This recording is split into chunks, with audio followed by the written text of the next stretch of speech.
Trial. It didn't take long to spill our story and show him the tin.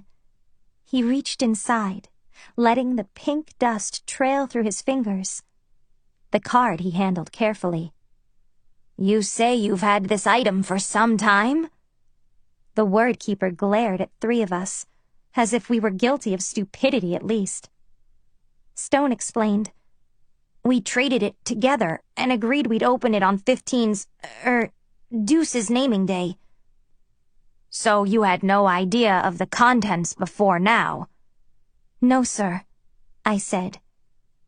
Thimble added a timid nod.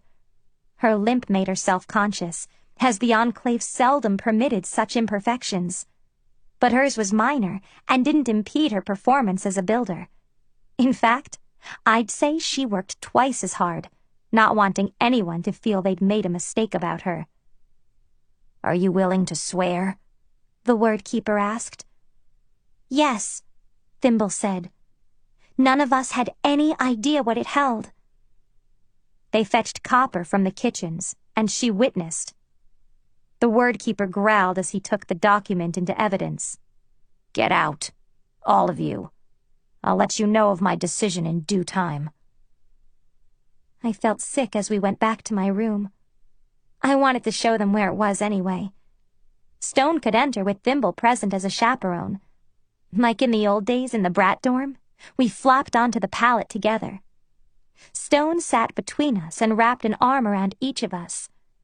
He felt warm and familiar, and I leaned my head against his shoulder.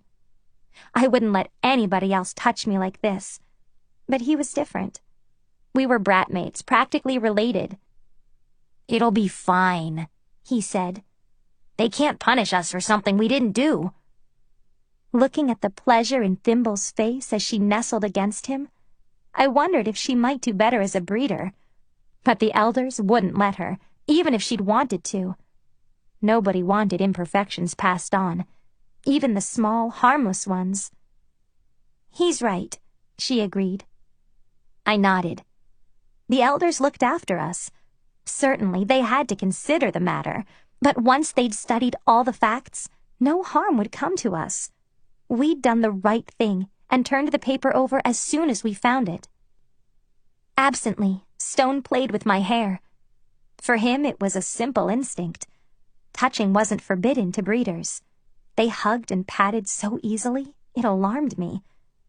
Builders and hunters had to take such care not to be accused of wrongdoing. "I have to go," Stone said regretfully. "To make some brats or look after them?" Thimble asked with a flash of ire. For a moment, I felt so sorry for her. To me, it was painfully obvious she wanted something she could never have. Unlike me, I had exactly what I wanted. I couldn't wait to start work. He grinned, taking the question at face value. "If you must know—" "Never mind," I said hastily. Her face fell. "I should go too. Hope you had a good naming day, Deuce." Apart from seeing the word keeper, it was fine. I smiled as they both left and fell back on my pallet to think about my future as a huntress. The first time I saw Fade, he frightened me. He had a lean, sharp face and shaggy dark hair that fell over his forehead into the blackest eyes, like a bottomless pit. And he bore so many scars, as if he'd lived through battles the rest of us couldn't imagine. Hard as life had been here, his silent rage said he'd seen worse. Unlike most, he hadn't been born in the Enclave. He came in through the tunnels, half-grown when we found him, half-starved, and more than half-feral. He didn't have a number designation, or even any concept of how to behave. Still, the older citizens voted to let him stay. "Anybody who can survive out in the tunnels on his own has to be strong," Whitewall had said. "We can use him." "If he doesn't kill us all first," Copper had muttered back.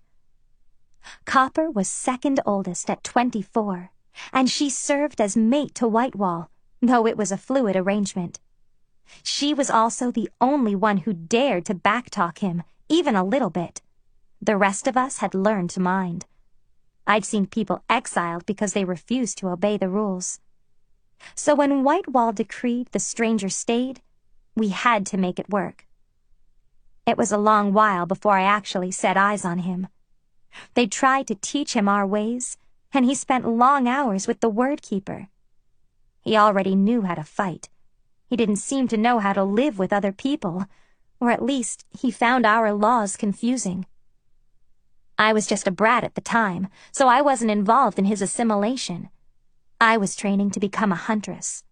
Since I wanted to prove myself with blade and boot, I worked tirelessly. When the strange boy got his name, I wasn't there. He didn't know how old he was, so they guessed when to christen him. After that, I saw him around, but I certainly never spoke to him. Brats and hunters didn't mix, unless lessons were involved. Those earmarked for combat and patrol duties studied under the veteran hunters. I'd spent most of my time training with Silk, but a few others had schooled me over the years as well. I formally met Fade much later, after my own naming. He was teaching the fundamentals of knife work when Twist delivered me to his class. "That's all," Fade said, as we joined them. The brats dispersed with quiet grumbling. I remembered how sore my muscles had been when I started training. Now, I took pleasure in the hardness of my arms and legs. I wanted to test myself against the dangers beyond our makeshift walls. Twist tilted his head at me. "This is your new partner. Silk ranked her as the best in her group." "Did she?" Fade's voice sounded odd. I met his black eyes with a lift of my chin. Can't let him think he intimidates me. "Yes, I scored 10 out of 10 in throws." He raked me with a scathing look. "You're puny. And you're quick to judge." "What's your name?" I had to think. I almost said Girl 15. I fingered the card in my pocket, finding comfort in its edges. It was my talisman now. "Deuce." "I'll leave you two to talk," Twist said. "I have other things to do." He did, of course. Since he was small and fragile, he couldn't hunt. He served as a second to Whitewall, running errands for him and taking care of administrative tasks. I couldn't remember ever seeing him just sitting still, not even at night. I lifted my hand as he went around the jagged metal partition to another section of the settlement. "I'm Fade," he told me. "I know. Everyone knows you." "Because I'm not one of you." "You said it, not me." His head jerked in a nod that said he didn't want to answer any questions. Since I refused to be like everyone else, I swallowed my curiosity. If he didn't want to talk, I didn't care. Everyone wondered about his story, but only Whitewall had ever heard it. And maybe he didn't even know the truth. But I was only interested in Fade as the one who guarded my back, so it didn't matter. He changed the subject. "Silk assigns hunting parties daily. We join the rotation tomorrow. I hope you're as good as she claims." "What happened to your last partner?" Fade smiled. "He wasn't as good as Silk claimed." "You want to find out?" I lifted my brow in a challenge. The space had cleared of brats, so he shrugged and took a position in the center. "Show me what you've got." It was a clever tactic, but I wasn't that green. The offensive fighter lost the chance to assess his opponent's style. I shook my head at him and curled my fingers. He almost smiled. I saw it start in his eyes, but then he focused on the fight. We circled a few times. I leaned toward caution because I'd never seen him spar with anyone. I watched the hunters every chance I got, but he didn't spend much time with them outside of patrols. He lashed out with a quick left, followed by a right cross. I blocked one but not the other. Kind of him not to use his full strength. Still, the blow rocked me. I used the new angle to sink a fist into his ribs and spin away. He wasn't expecting me to recover so fast, I thought. Our sparring gathered an audience. I tried to ignore them, as I wanted to make a good showing. I went for his leg, but he leaped, and I recovered in a clumsy stumble while he pressed forward. When he swept, I didn't slide away in time, and he took me down smoothly. I tried to roll out of the lock, but he had me. I glared up at him, but he held me until I tapped. Fate offered me a hand up. "Not bad. You lasted a couple of minutes." With a grin, I took it. I refused to make the excuse that my arms were sore. He could see that for himself. "You got lucky today. I'd like a rematch." He walked away without giving me an answer. I'd take that as a maybe. That night, I honed my blade. I double and triple checked my equipment. Even with all my training and my preparations, I found it hard to sleep. I lay and listened to the comforting sounds of life around me. A brat cried. Someone was breathing. Moans of pain mingled with softer sighs. I must have dozed, because Twist roused me with a foot in the ribs. "Get up and eat. You're due on patrol in a little while. And don't think I'll be bothering to wake you personally after today." "I won't," I said. It was a wonder I'd slept at all. My first patrol. Excitement warred with nerves. Using a touch of oil, I slicked my hair into an efficient tail and geared up. That meant looping my club across my back and sliding my blades into the thigh sheaths. I had made all of the equipment myself. Whitewall thought such self-sufficiency encouraged greater care, and maybe he was right. As I approached the kitchen area, the smoke stung my eyes. Copper was roasting something on a spit, and the grease hissed as it dropped into the fire. She got out her dagger and cut me a hunk of meat. It burned my fingers as I took it and gobbled it down. I'd never eaten breakfast first. Only hunters did that. Pride blazed in me. I watched the hunters wolf down their portions, each larger than I'd ever received before.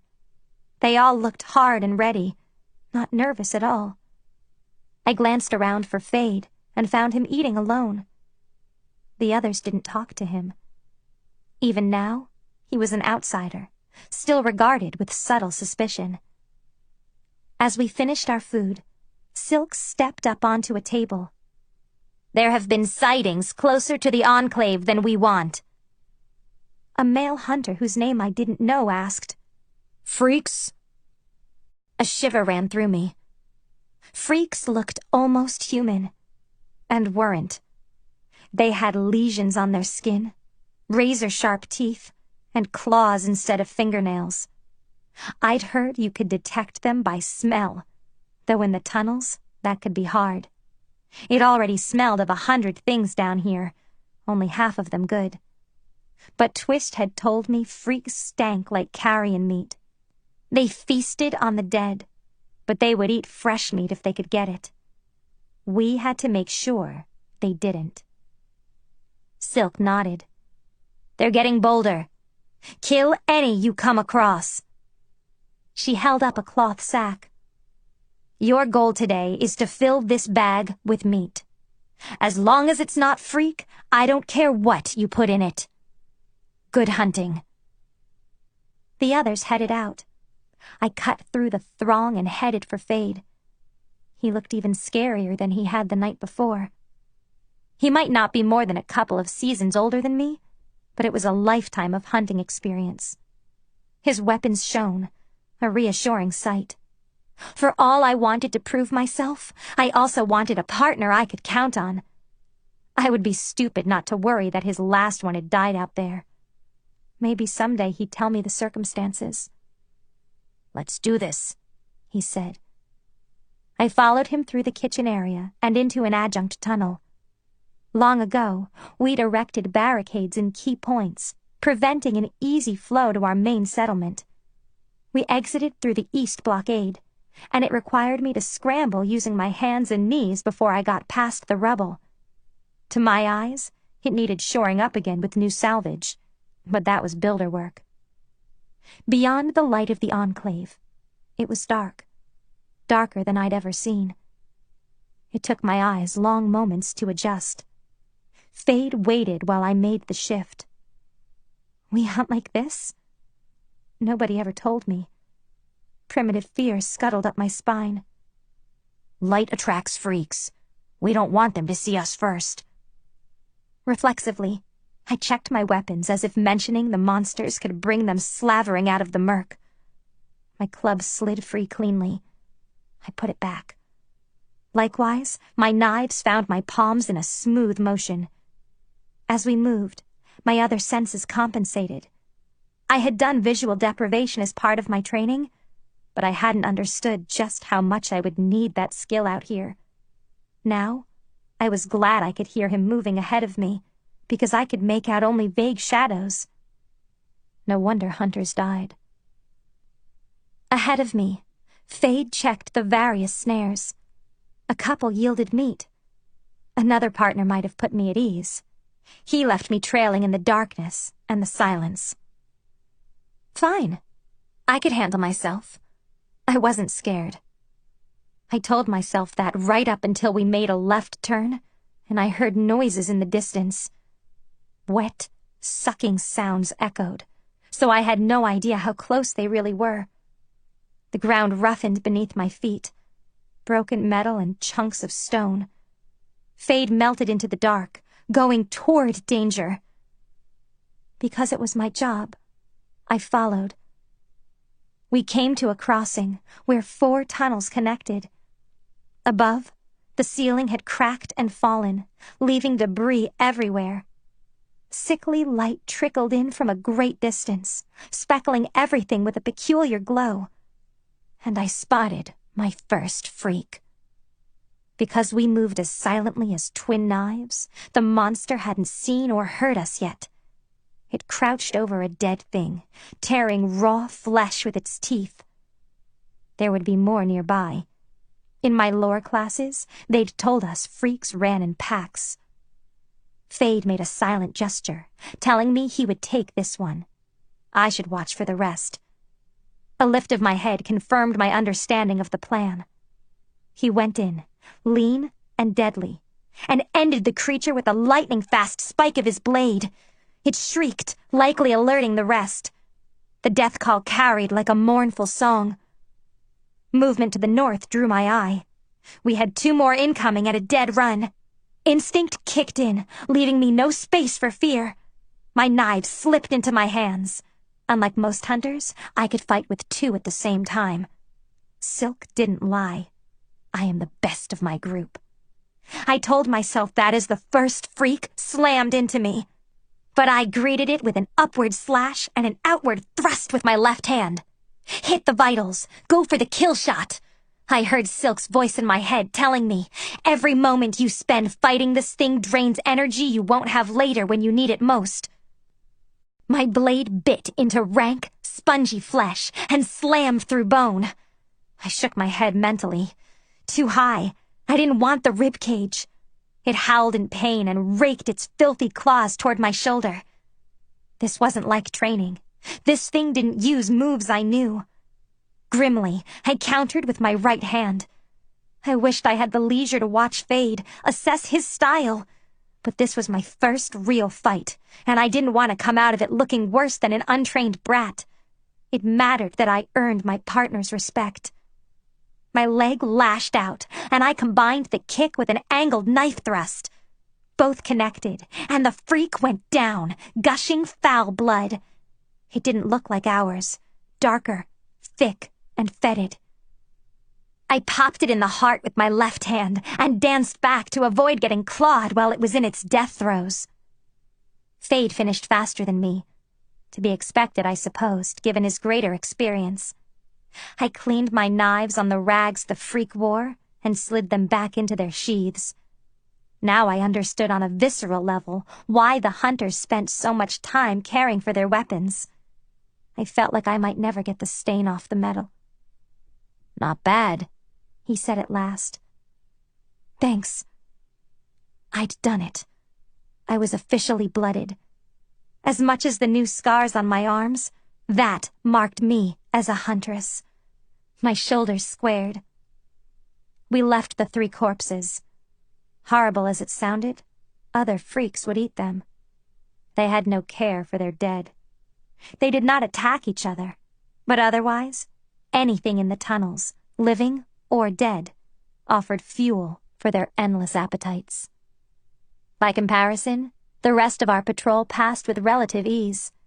Half the traps yielded meat. A number of animals lived down here with us, 4-legged, furry creatures we called food. I killed a wounded one where the snare hadn't broken its neck clean, and that bothered me more than killing the freak. I held its warm body in my hands and bowed my head over it. Wordless, Fade took it from me and dropped it into the sack with the others. We had brats to feed. I didn't know how he marked the time, but eventually he said, "We should head back." On the return, I tried to memorize our route. Though no one had stated it, one day, Fade would expect me to lead. He wouldn't accept excuses any more than I was inclined to offer them. So on our way, I counted our steps and turns and committed them to memory. By the time we reached the Enclave, other hunters had already begun reporting in. Twist took charge of the bags, weighing the meat and either commending or berating the team. We heard, "Nice job," while the pair after us got, "Thanks to you, the brats go hungry in the morning." "I'll see you tomorrow," I said to Fade. He inclined his head and circled around the fire. Without meaning to, I found myself watching the lean, muscular lines of his back and the way his hair fell against the nape of his neck. Fade moved like he fought, economically and without wasted effort. "What do you think of him?" Silk asked. At 20, she stood a little taller than me with fair hair she wore shorn close to her head. Her toughness made her an ideal leader, but her face contorted with contempt as she gazed at Fade. She didn't like what he stood for, and that he didn't accept his orders with the same zeal as everyone else. My opinions about Fade were far too tangled to talk about, so I murmured, "Too soon to say. A lot of citizens fear him. They say he must be part freak, or he'd have been eaten out there." "People say a lot of things," I muttered. Silk took it as a defense of my new partner, and her mouth twisted. "That they do. Some say you should be a breeder like your dam." I set my teeth and strode out of the kitchen, determined to find a partner and do a little extra training. Nobody would diss me as unfit to be a huntress. Nobody. Word